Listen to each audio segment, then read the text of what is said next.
So I think personally that Jeremy looks exactly 14 times hotter in a hat.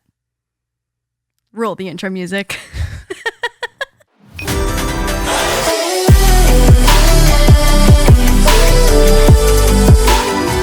Wild Till 9! Are you ready? Yep, let's go home. Hey guys, welcome back to Wild Till 9, our weekly podcast. I kind of wish that we got to hear the intro music because it's such a bop. There's something about it that brings me energy. Yeah. We might be the only ones that think that, but Is that it? Did I nail it? that was it. Yeah, that was a rendition of it. The remix. And for all 7 of you that are still with us, thank you. Hi guys, welcome back, and super excited to be here. I'm gonna take this time to say stop, drop, roll, rate the podcast, and also should I tack on download and subscribe and follow? Follow, yeah, that one too. And follow on your podcast streaming platform of choice. So after you've gotten back from stopping, dropping, rolling, following, subscribing, liking, all those things, I want to hop into what I think is a conversation starter. Okay, so should people enter parties and ask this question? Like a dinner date intro, or like when you're trying to break the ice with someone? Why don't we get to the end of the answer, and then we can go back and figure out whether or not this is appropriate to start a party conversation with. That sounds like a no. Go ahead. Would you rather, and I do mean you, don't speak for, would you rather? I can't decide. I think I have a love-hate relationship with the whole would you rather situation. And I need you to answer this 100% honestly, knowing that my feelings will get hurt. Okay, so would you rather hook up with a porn star or a wet noodle? Wet noodle, like wet noodle energy, or like literal wet limp noodle dick? No. Hard dick, wet noodle energy. Thank you so much for that. Any other specific questions? No, that's it. I think you got it covered. Would I rather hook up with a porn star or a limp noodle? I mean, okay, I think there's two. Wait, and why? I think there's two different scenarios here. I think scenario A is that it's your first time hooking up with someone, or you're newly single, or you haven't hooked up with someone in a while, or you're just in the mood, you know? You're feeling a little freaky. And that was freaky with an A. Yeah, okay. Freaky with an A. Yeah, I don't even think I can say it again. Anyways, I think in scenario A, I would take the porn star. Okay. But there is a scenario B, a second world that exists where I don't think I'd want to date the porn star and have porn star sex every single day. That's weird. We'll go back to that, but keep going. Not to say that you are not a porn star in bed, babe. You can click off now, Mom. Keep going. But I just like don't think I could keep up the enthusiasm and the energy, because sometimes you need to just have like some 6-minute missionary sex once a week. You know what I mean? Like, because you go through phases, I feel like, depending on like your job and your moods and the seasons and what moon phase we're in or whatever. But I feel like you're not going to always want to have porn star sex. And I think that the wet noodle could probably learn a little bit to be less limp noodly in my ideal scenario B here. Got it. Well, I will say anyone who's got porn star energy, like the old BDE, probably doesn't want to hold back. The limp noodle might be able to like give a little bit more. I agree. Right. I think the limp noodle would be a better lover. Well, nah, I disagree. You know what? I think that it would be a red flag for me if I hooked up with a guy multiple times and they wanted to have porn star crazy hookups every single time. I'd be like, I can't get down with this forever. I'm sorry, this was fun the first few times, but this is not something that I would like to pursue. And I mean, if they were looking for a relationship, I just don't think that I could like sign myself up for that, because I can't perform at those standards and levels every single time. Once again, I feel like that's what we did.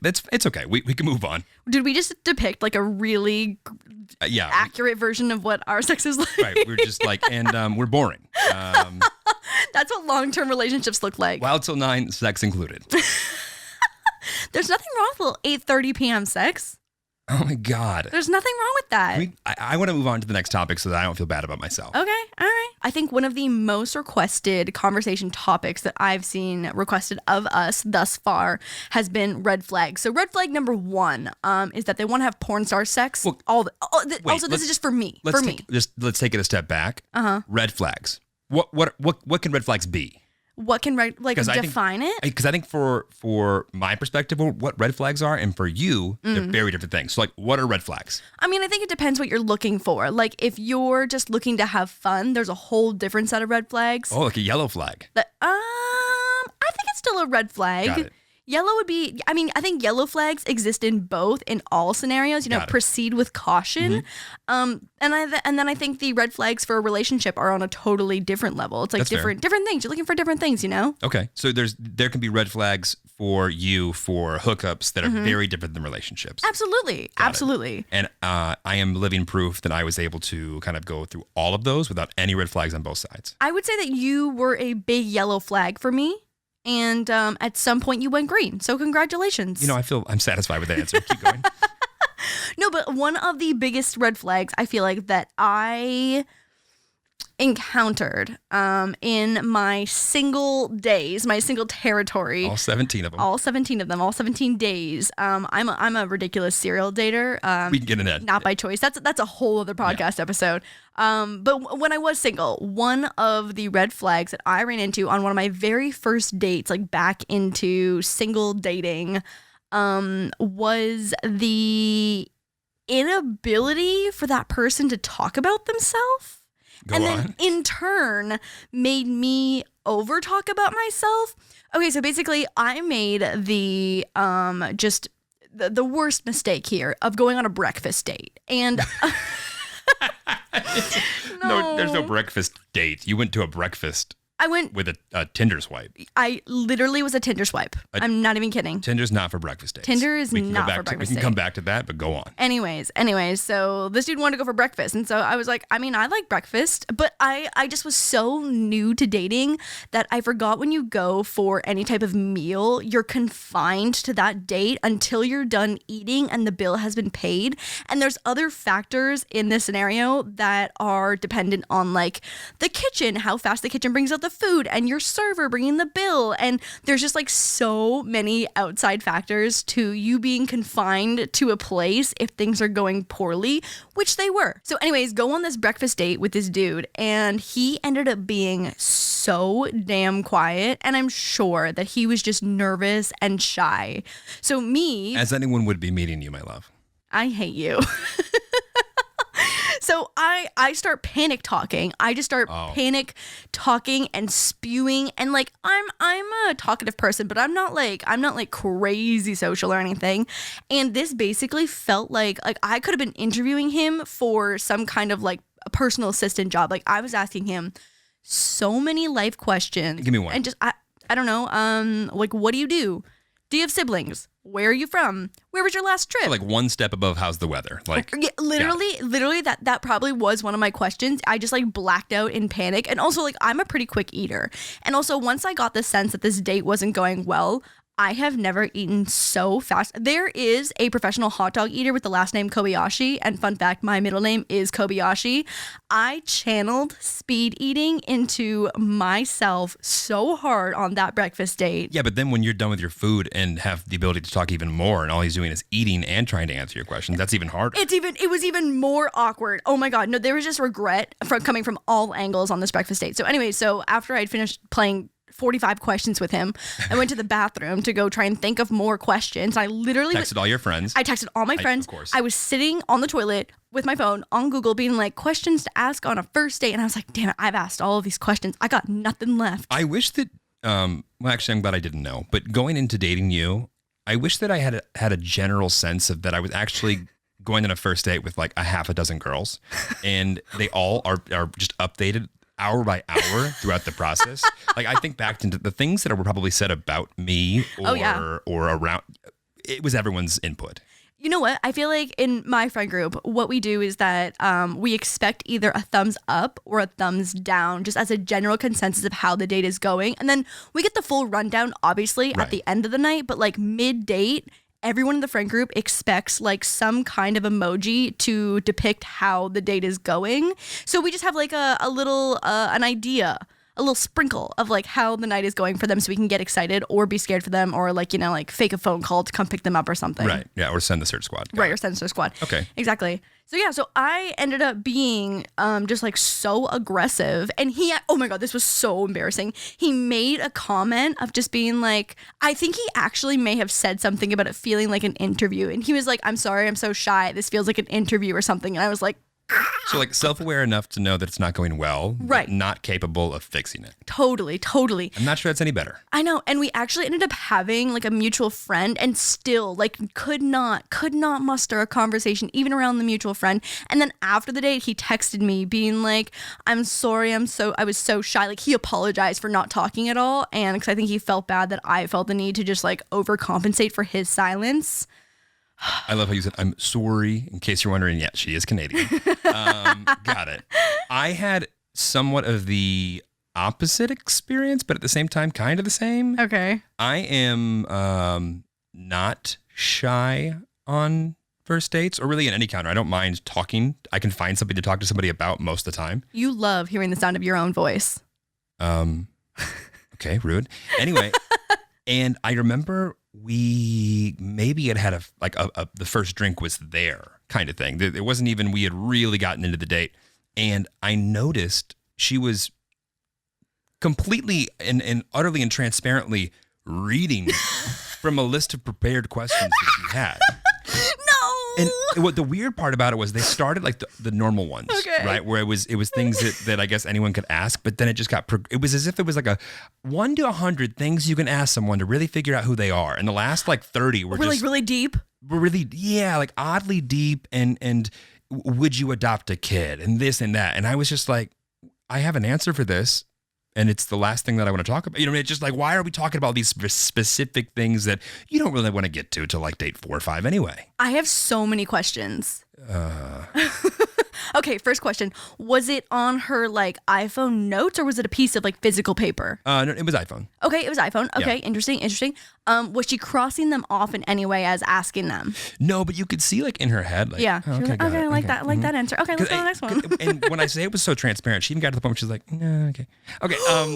Oh my God. And I literally made I made a comment very much am I getting the prepared questions here? And she's like, yeah, I love this. I do this all the time. Oh my God. I partially, there's like a small tiny piece of me that sympathizes with her just because like I have been desperate for questions before, but I just feel like there wasn't a struggle here. It's like, I feel like you don't bust out your list of questions until you're struggling and reaching for conversation. Also, I have another question. Did like none of these thought-provoking questions not spark a conversation that eventually put you on a tangent away from the list of questions? It did, but the problem was, and this is the weird part, halfway, call it question 14, right? And I answer and she goes, "Ooh, that makes me think of something." I was like, "Thank God." And we went on a tangent, and yet somehow at the end of that tangent, okay, 15. Not the number, but I mean, that was the level of energy I was getting in this. Did she intro the fact that you were going into this pop quiz session? No, and I needed to have done that. I see. If she had just said this, I have the weirdest thing that I want to, this is going to be so weird. This would be so weird. I would have been like, what is it? I just want to go through these like random questions that I printed out because I get nervous sometimes, but I would love to know the answers to these and then go into it. I would have been like, okay, weird, but let's talk about it. The fact that I had to find out via like, are you? Okay, we're doing this. We're doing this. What did she need? A half dozen friends at home checking in on her, telling her to not do that. True. Okay, so was that a red flag? Did you not go on another date with her? No, I didn't go on a second date with her. The poor girl just wanted to be prepared, babe. Well, she was prepared. Sometimes it's okay to be a B or C student. I mean, okay, sure, but like I appreciate the effort. I feel like it could have been delivered. Her execution could have been smoother, but I do see that as a first date red flag. The only problem was it read to me, whether she got this list herself or she made it or not, it read to me that she was like looking for something that was specific from these answers that she would circle back on like whether it hit these boxes for her. Right. And that's the least natural thing in the world. Not in. Well, she was probably looking for a husband. She was looking to be wifey. And there's another reason I wasn't in. Baby, you're not trying to be a husband in the future? Only to you. Good answer, Mr. Lewis. Good answer. Yeah, no, that's definitely like red flag material. I think also just like being on your phone in general, like that's so awkward that instead of making eye contact, she would like had her phone, like her eyes glued to her phone and was like scrolling through questions. Like that's so awkward. And I feel like, especially just like our generation is so addicted to our phones. It's like our safety blanket. So when things aren't going well conversationally, you're like, what's going on Twitter? I mean, it's the same reason that people will hop onto their phone in the middle of an elevator. You know, they have no service, and or it rings halfway through. Them like, oh gosh, must have lost the call. Like, no, you're not fooling anybody. I mean, I actually haven't ever been on a date where someone was like glued to their phone. But I would take that as a red flag. If I couldn't have your attention for 45 minutes or however long our breakfast date was going to be. Actually, no, the guy from the breakfast date was not on his phone. He was too busy being interrogated by me. Yo, but the breakfast, we can come back to that anyway. But I think that would be a red flag where I would be so offended that I'm meeting this person for the first time and whatever they were doing on their phone couldn't wait until after our interaction was finished. Not to mention, at what point in time did you think that you were going to try and say that you had something better to do? Like, it's the vibe it gives off to me. Right. Is like, it makes me cringe. It just means that like this right here, my little device is more important than you. But also not being self-aware enough to know that. Oh my God. It's such an ugly look. I dated someone who was so addicted to their phone. And like I knew their friend circle, obviously, because we were dating. And I was like, there is no one fucking texting you. Get off your phone. So my parents and I are like very into like family dinner and like hanging out as a family. I'm an only child and my parents and I are super, super tight. So we would have these family dinners.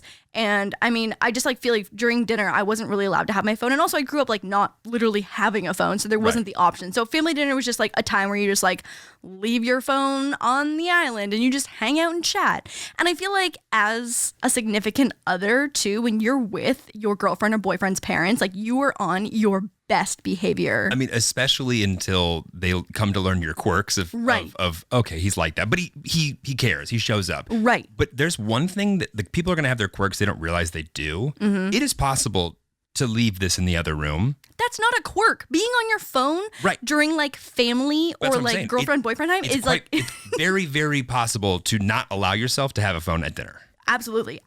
And so they would be having my parents would be having a conversation at them. My parents, honestly, are so easy to get along with. They're so easy to talk to. And this guy just like couldn't get off his damn phone. And literally like years into the relationship, I was like, what? Like, we would have the conversation after to be like, hey, this is really important to me because I know it's important to my parents as well that like you give even 98% of your attention, as long as you're like sitting there with your eyeballs looking in the general direction of my parents, that is better than being on your damn phone. Also, assuming you're not a brain surgeon on call and might have to leave, it's almost worse when no one is fucking texting you. There is nothing going on Twitter. You have 6 followers on Instagram. No one is texting you. Like, you don't need to be on your phone. And it made me irate. Oh my God. I have heard this story 106 times. And my parents would get pissed off too. Like, they would pull me aside eventually. And like being in the middle of that was just like a weird like ground that I didn't want to be in. Anyways, needless to say, that was a fat red flag that like I did not know how to navigate, because I was like, is this worthy of like breaking up with this person? You're like, well, like Right. But I also feel very strongly that there's a clear delineation between, at some point in time, if there's a pet peeve that you have that needs to be addressed, especially when it's like, my parents are going to be upset about this. Right. It's on the other person to decide, am I able to get over my habit, or at least try my best to get over my habit for X amount of hours when we're together? Or is this just a non-starter for me? And if it's a non-starter, fine, head on out. But if you agree that it's not a non-starter, figure it out. I mean, yeah, and I think it's like, oh God, this is honestly like tough territory to define what's a red flag and like when you're allowed to say something about it, because like if like you chew with your mouth open and on date 1 I shit on you for it and I'm like, you are chewing like a horse, I can't deal with this, go sit across the room until you're done your dinner.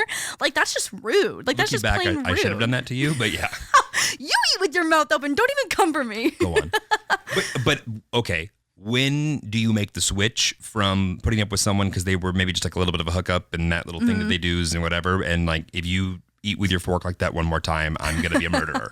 Right. Eat with like the fork, like with the fist on the end of it. You know who you are. I know. I think it's so hard because, again, it's like you have to decide what's actually a non-starter, but like it's not even worth bringing up if you know that like it's not going past just hooking up with someone, right. you know? So sexy time number 3. After that. After sexy time number 3, you're like, okay, is this going in the direction of like dating, or is this just going to go to sexy time number 4? And how many dates for you would sexy time number 3 have been? Just so we can...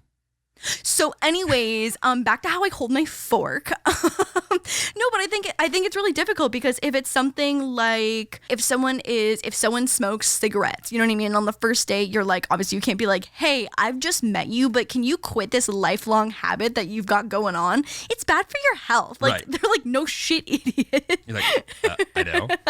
But it's like, when is it okay to bring that kind of stuff up? Sexy time number 3. Okay, so that's the rule. Sexy time number 3. You're right. So is that just the unspoken rule where things become more serious is sexy time number 3? Because I have dating experiences where after sexy time number 3, it didn't go in the direction of like the direction I wanted it to go. Right. So you should have said something about it. I did say so. Okay, so this brings us to another red flag. This is probably the biggest red flag in my dating history that I ignored for so long, and it ended up revealing itself over and over and over again. I actually don't know where you're going with this, so I'm excited.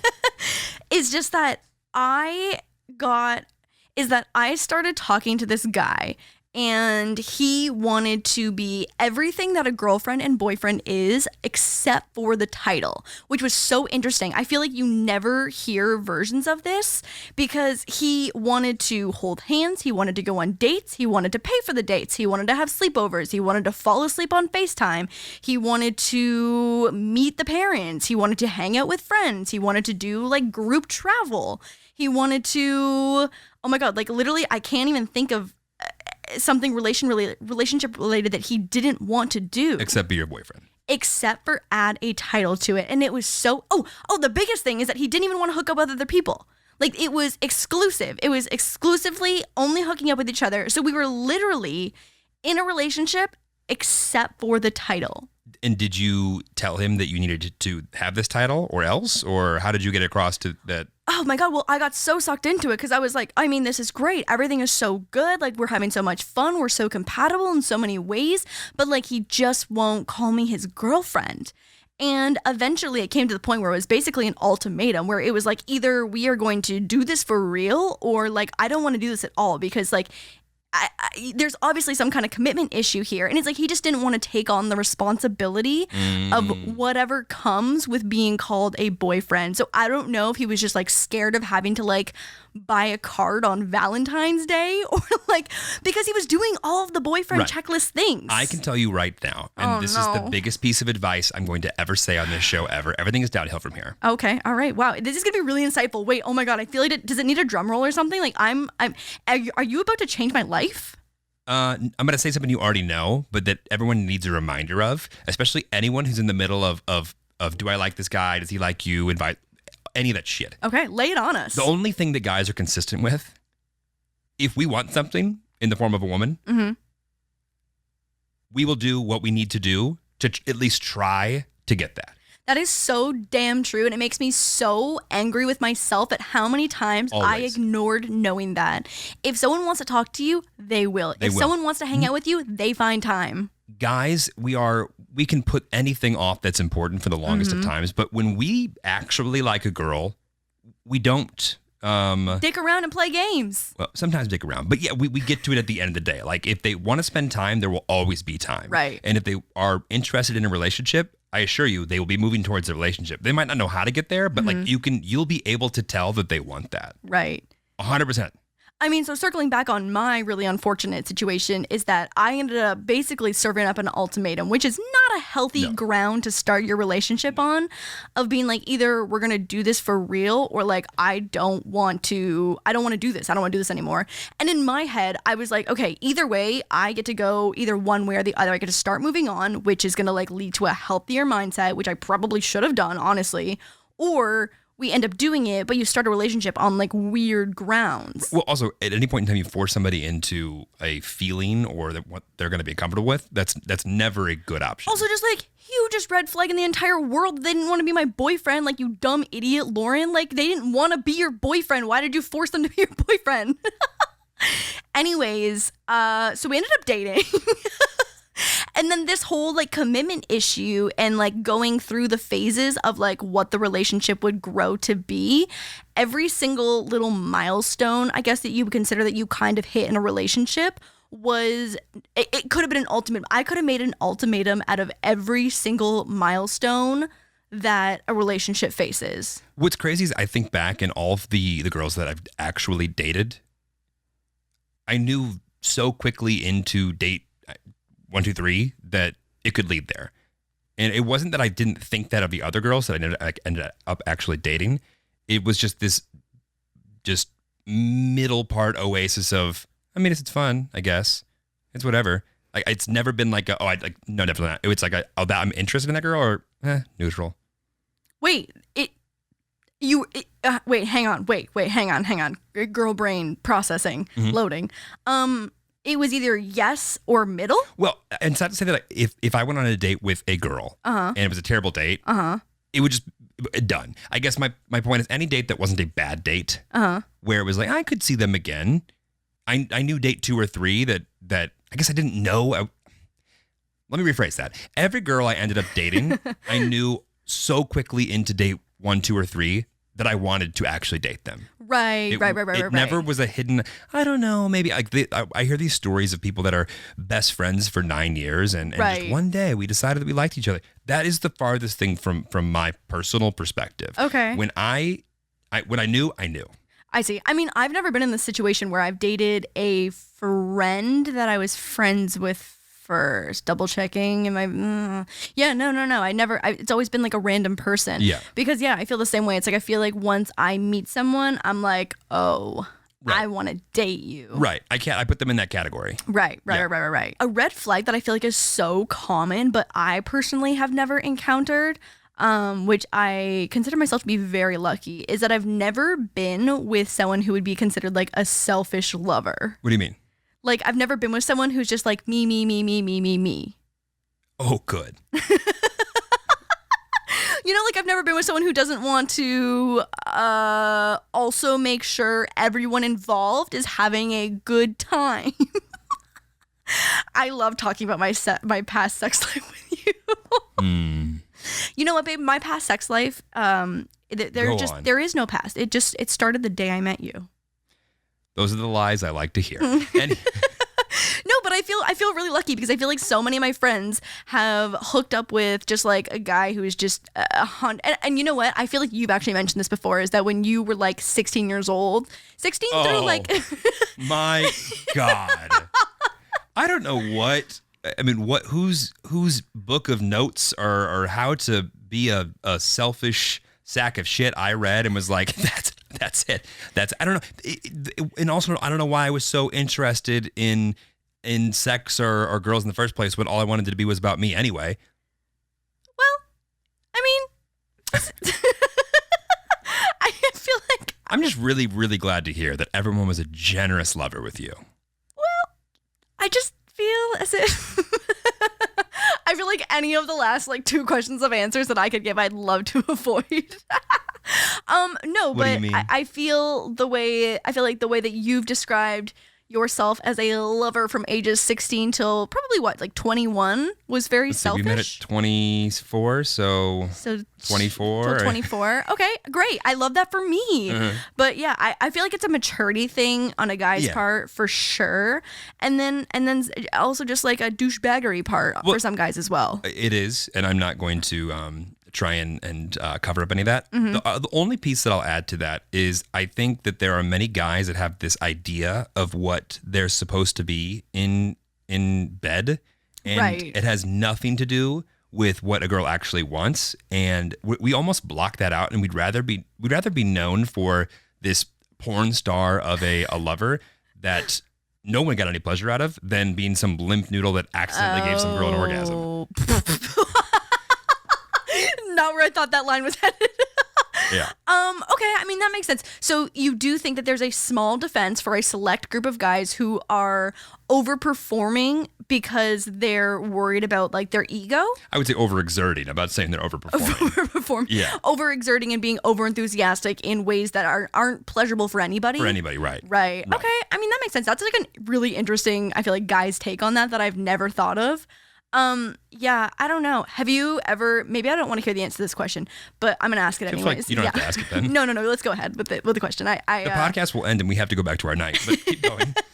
Have you ever been with someone, and I feel like this, again, is a red flag, if they just like a screamer or someone who just like really, like the way that you see things in porn, I feel like is not actually the volume level at which things naturally happen at? No, that's definitely not. The worst is not the screamers. The worst is the name callers.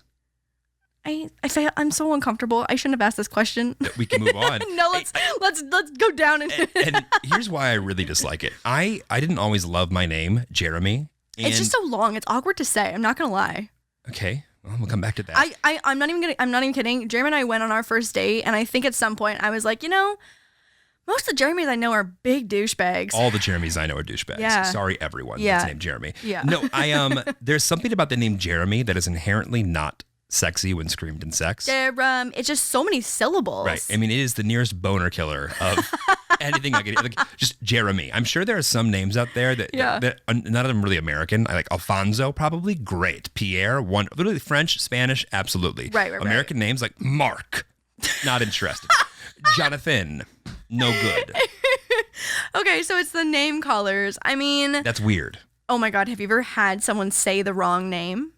No. I have a friend who had her boyfriend say the wrong name, and they were dating. It wasn't even a hookup. It was like within a relationship type of situation. And here's the deal: that guy fucked up bad. I mean, at any point in time that he is like in a fight that he's winning, and the girl goes, "Remember that time you called me Samantha?" Like, oh, he's still fucked. Yeah. But I almost think.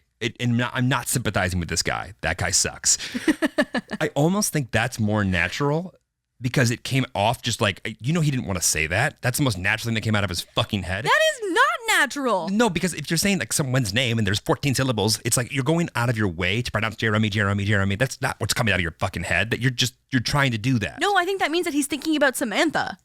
Right. Well, whether I'm right or wrong, that's going to be like the motive that she's going to go with. So I get it. But that's just my one explanation for... No, Johnny.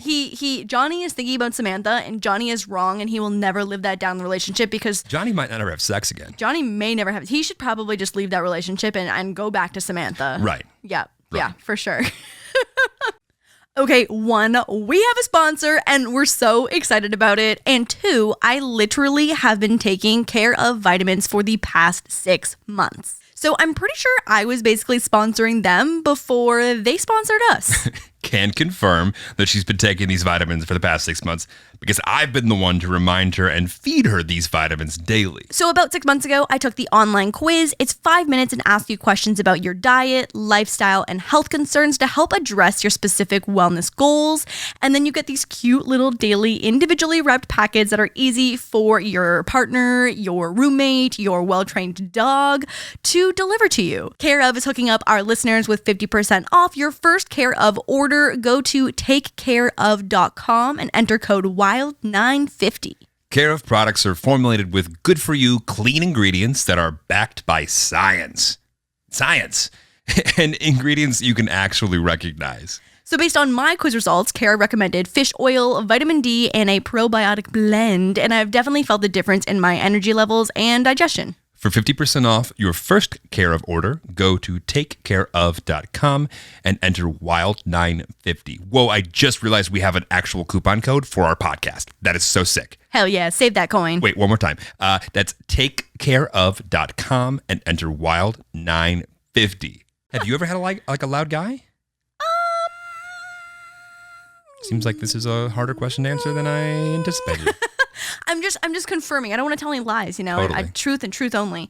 No, I would say most of the guys that I've been with, to be honest, are like fairly quiet and sullen. Not sullen. That's not the right word. How about reserved? Reserved? Yeah, maybe. I mean, no one's ever been like just like a loud freak a leak and just like screaming the entire time. I think that I would be like, there's just no world where I could get into that and not snap out of it for a moment and be like, what the actual fuck is going on right now? You know what I mean? Like that's not. So what they were puts me in the generous but mood. quiet. Sure. Sure. I think people are going to be initially uncomfortable by how comfortable we are sometimes talking about these things. Yeah, maybe. Welcome. Welcome to our relationship? Well, okay, but this is a complete separate tangent. Okay. But here's a red flag for me. Okay. I think it's a red flag, obviously, when people talk about their exes and to the point of just like, everything reminds them of that. They always find a way to bring it up in conversation, no matter what it's like. You know, if it's like a big issue, a small issue, it always like turns back to that. And I want to get your thought on that.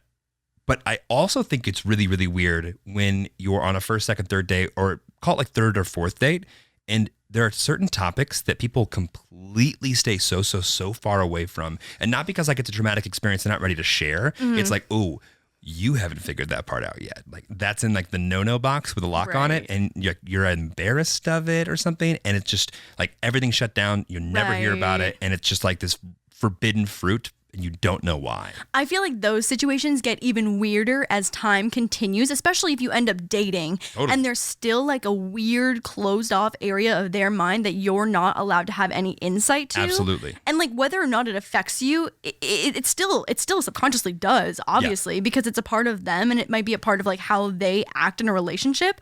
And you're just like, well, don't know what that is. Like I've had girlfriends in the past who have been on the side of sharing that I wish that they definitely didn't share that much. And on Is it me?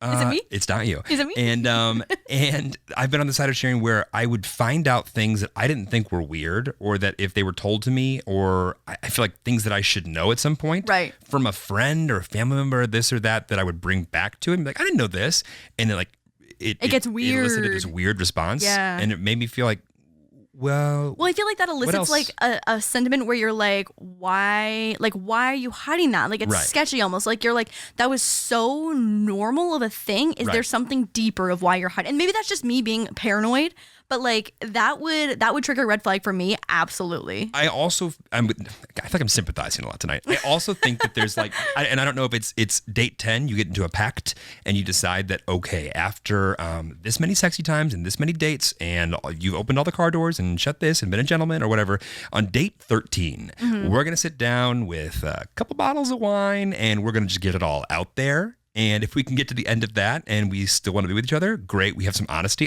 It would be better almost if there was a forced conversation of, and this is when we're going to talk about it. Because the more you put it off on either side of it, the more reasons like you get in your own head for why, well, if they know this, they'll never love me again. Right. I mean, I think also too, like circling back on people who talk about their exes too much, it's so off-putting because it's like, are you not over them? Are you using me to rebound? Is there still trauma here that you're processing and I'm part of your healing process? And there's just like so many reasons and like potential red flags of why that person is so stuck on their ex. Yeah. And the feelings and emotions that are tied to things that they would do that somehow get carried over and just reflected back on you. Right. And I think it's totally fine and like healthy, honestly, when you're able to talk about your exes in like a learning perspective, being like, oh yeah, like that happened once and here's how it went, and you're able to tie it back. But it's not like there's like a very neutral sentiment around it versus it being like heated, and you can see it like dragging emotions, and people just turn into like a totally different person when they're speaking about their ex because it's obviously like dragging up like old feelings. But also, if you want someone to not do something that an ex did, you need to be able to share that once or twice and remind them of like, this really triggered me. This is upsetting for me. This has some emotional baggage for me. Wait, I have a good story. One time. Oh, fuck. One time I walked downstairs hungover and got a water bottle out of the fridge and I just like crushed it. Oh. And I like put it to my face and just like drank the whole thing. Like honestly, I probably looked disgusting doing it because I was hungover and it was just not a pretty scene whatsoever. But I crushed this water bottle because I was hungover and dehydrated. And Jeremy looked at me like I was the ugliest turd on the face of the earth and was like, I used to date someone who used to do something similar, and it was disgusting, and I need you to never do that again. I did. It just hit me in all the places. Now every time it's like it's fine when I have like my regular water bottle, but like if it's one of the plastic like recyclable ones, I'm so conscious every time I pick up that water bottle to make sure that I like put my lips on it a specific like dainty way, because I don't want to remind you of whatever feeling it triggered that one time. What's funny is you've done such a good job of that. I forgot that I hate that until you just said that. Well, thank you, because I have been so conscious about it since that day. So probably for the last like year and 3 months, I think about it every single time my lips touch a recyclable water bottle. Wow. That's all I have to say on that topic. Oh, fuck. I don't know if guys deal with this more than girls, vice versa, or what it is. I'm sure it's all over the place and is very situational. But what are your feelings and thoughts towards clinginess? Okay, so I am pretty independent, I would say, as a girlfriend. Until you're not, but keep going. Until I'm not. No, like I'm definitely like clingy in the sense that like I like cuddling, and I mean, actually, I don't think I am very clingy, to be honest. You're, I would say 80-20, clingy, not clingy, or not clingy, clingy. I was about to say, you think I'm 80% clingy? I'll kill you right here, right now. Anyway, it's just the 20% that you are clingy. It's really clingy. It's you really make up for it. Right. Like if I'm feeling clingy and Jeremy's like working in his office, and I'll just go stand behind him and hug him like an annoying piece of shit for that, or even just stand there. Which is even worse. And I'm like, no, I'll go and sit in Moose's dog bed and watch TikToks on full volume. I'm just like, just to be near you.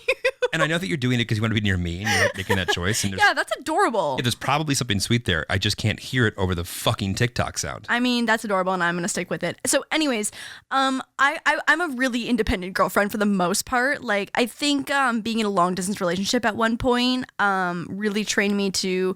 Actually, it was when I was in college too. So it forced me to not have a safety blanket person to cling to, like at parties, and taught me and forced me to be very social in a new setting and make friends and party, whatever, drink and all that fun stuff you do in college.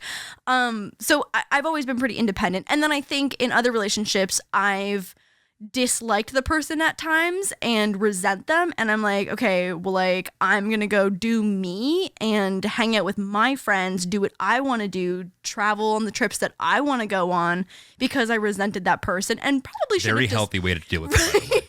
Probably should have just left the relationship, but I think I've been independent because I was in a long-term relationship, and also independent because I was unhappy and I didn't want to be near that person. So I mean, it's trained me. You're welcome. Honestly, you are welcome for all of that, because now I'm independent because I've grown my own business. The ultimate form right in front of me. Ultimate form, thriving.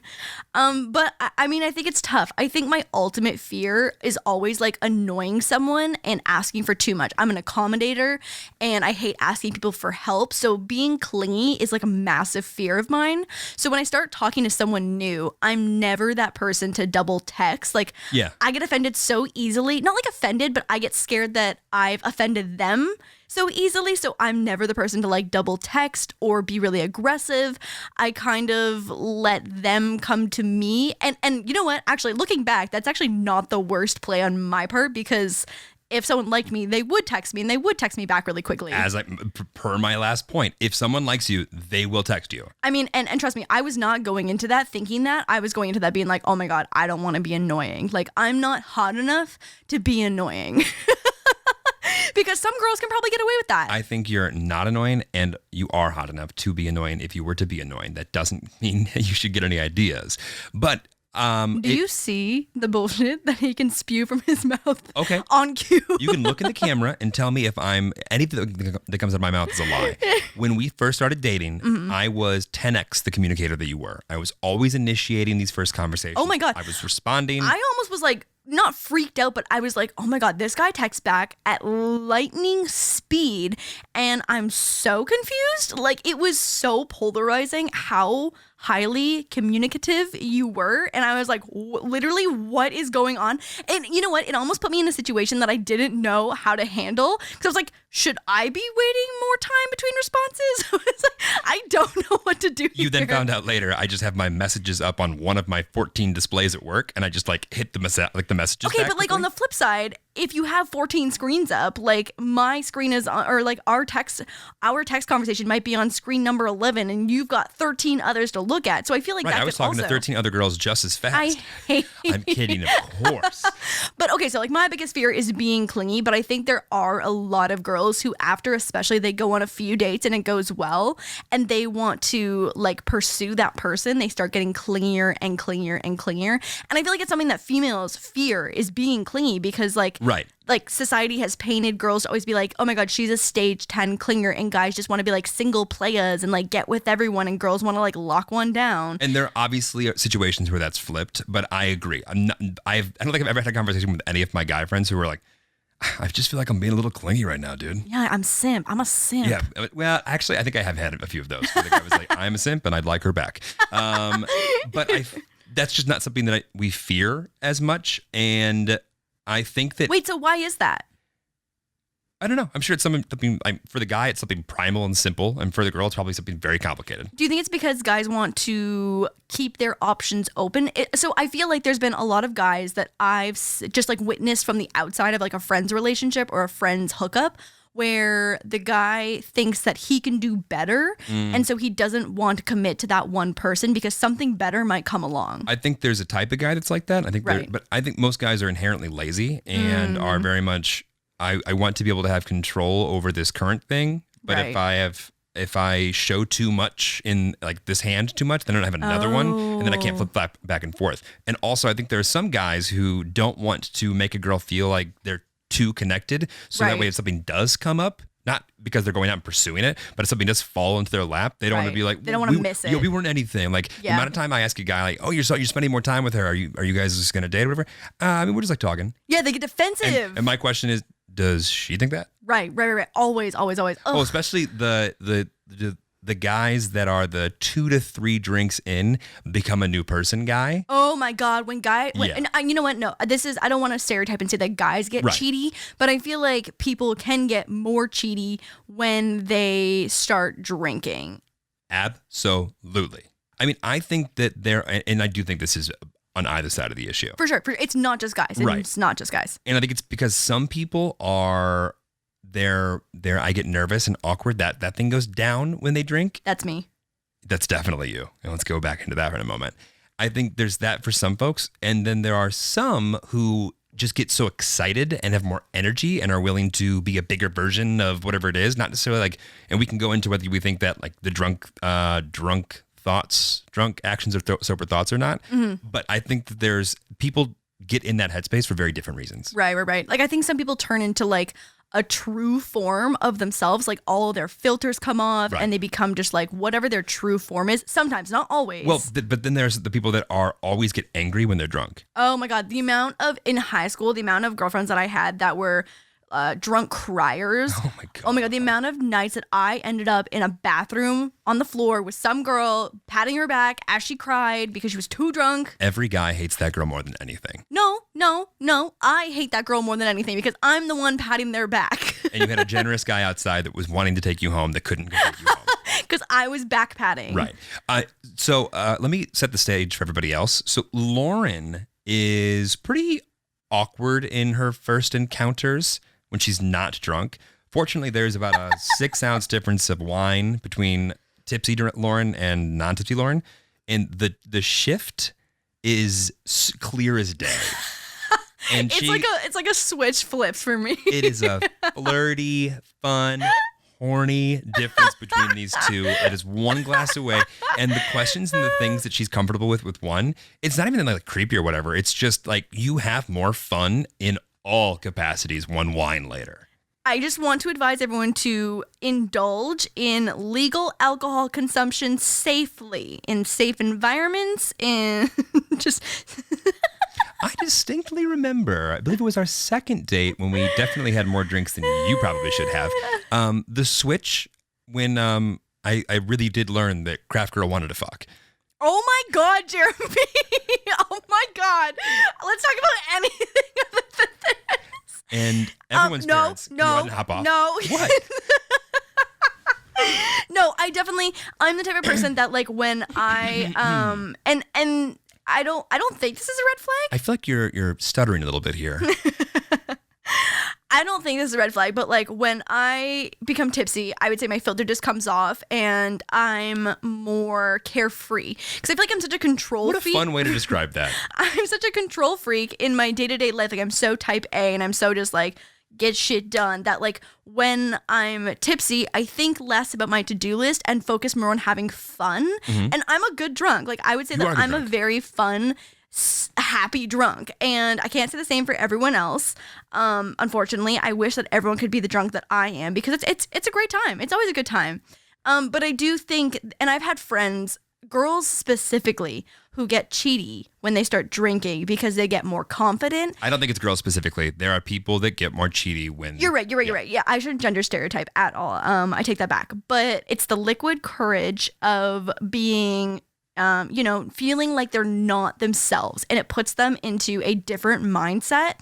And I think we could talk about for hours about like where it comes from, where the motivation to actually cheat comes from. And I think it's a whole skew of different reasons and motivations. It's slew again. What did I say? Skew. Damn it. Why do I keep saying that? A whole skew of reasons. I like you're going to purchase it. I will say that from my friends and my perspective, I see more guys who... It's not even about them being drunk.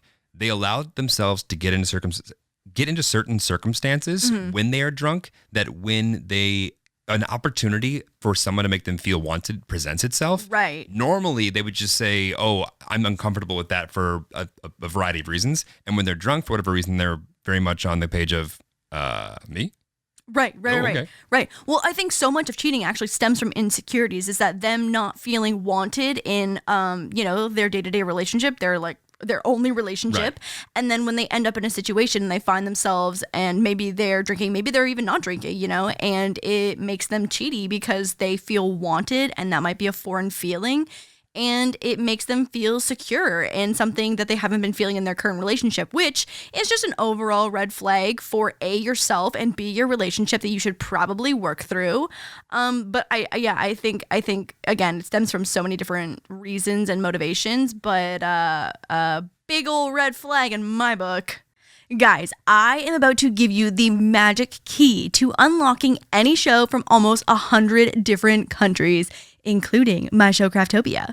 ExpressVPN lets you access the internet as if you're from a different country. So for my DIY babes outside of the US without HBO Max, this is your way in. Okay, small rant time, but I have been so frustrated every time we're in Canada to visit Lauren's family and want to just sit down and watch a movie together. It's blocked. With ExpressVPN, it's fast, and you can unlock thousands of new shows like Friends and Handmaid's Tale, The Office, and most importantly, New Girl from all over the world. Honestly, my mom has been telling me forever that I needed a VPN for security, and I avoided it until I learned you can use it to unlock fun content, and it's just a simple app that I can use on my phone, my laptop, tablet, or TV. Use our link to get 3 additional months for free by going to expressvpn.com/wild9. Once again, that's expressvpn.com/wild9. Would you say that you practice safe sex? What do you mean? Of course I practice safe sex. So if we were to take a survey, and I'm just going to ask you a really simple question. If you looked back at your partners, which were all very generous that we learned earlier, would you say there was more often or not that you used a condom? Can we make this a truth or drink question? I'll just take a shot right now. I think that I have found... It's the one rare way where I did something better than you. It's the one thing. Truly. No, okay, here's the thing. Here's, I would like to... Oh, I can't wait. I now know how you feel. Okay. Where do I start here?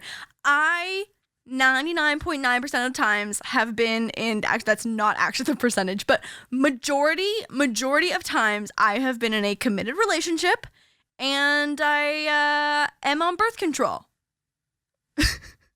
Did you want to answer the question? Oh my God, Mom, please exit this podcast right now.